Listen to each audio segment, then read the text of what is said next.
नमस्कार प्रिय दर्शक बंधु मु अजय मिश्र स्वागत करुच्ची विधि विधान ओडिया चैनल पुणी एक नूतन अध्याय को।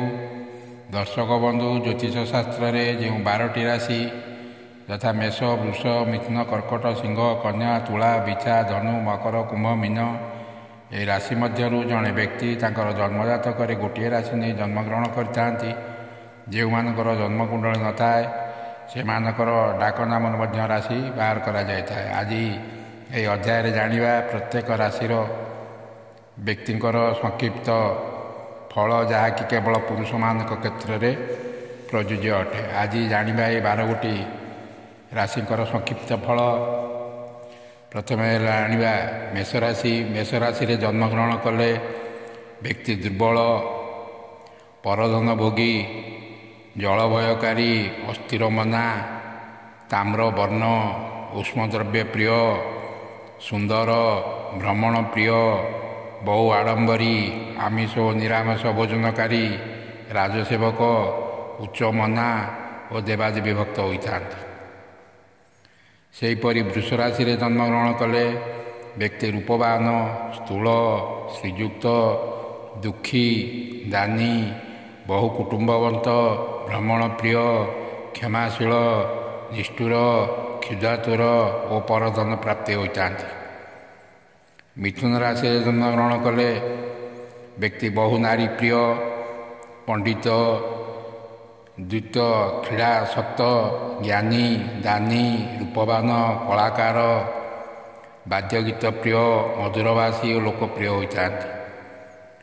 सेहीपरि कर्कट राशि रे जन्मित व्यक्ति गणितज्ञ कामिनी प्रिय बहु कुटुंबी द्रुतगामी कलाकार भक्त देवी देजे प्रिय लेखक और धनवान होता।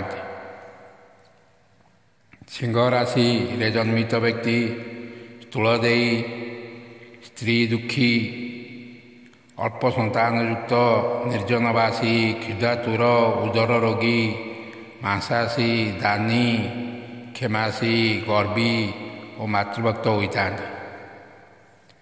कन्या राशि जन्मित व्यक्ति धीर स्वभाव विनयी रूपवान सत्यवंत सर्वजन प्रिय कलाकार धार्मिक परधन भोगी अल्प संतान युक्त और रमणी प्रिय होता।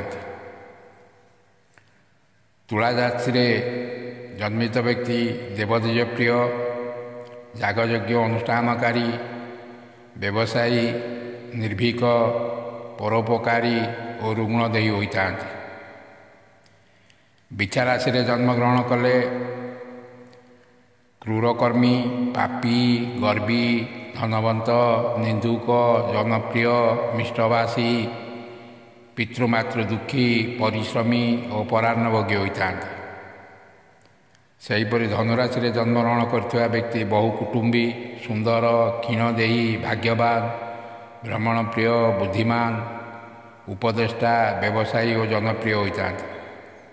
मकर राशि रे जन्मित व्यक्ति बहु कुटुंबी सुंदर क्षीणदेही पापी कामुक सूक्ष्म बुद्धि उदर रोगी होता। कुंभ राशि रे जन्मग्रहण कले व्यक्ति पापी कामुक धनवान उदर रोगी शुचिमंत विवेकी जन उपकारी सूक्ष्म बुद्धि विद्वान और धार्मिक होता। मीन राशि रे जन्मित व्यक्ति शुचिमत सुशीला सामान्य वित्तभोगी धार्मिक शत्रु द्वारा पीड़ित मंदाग्नियुक्त विनयी आचारवंत और जनप्रिय होता। दर्शक बंधु जदि ये भिडियोटी आपको भल लगी थाए चैनल को सब्सक्राइब करेंगे वीडियो गोटे लाइक करेंगे। आज रोची धन्यवाद नमस्कार।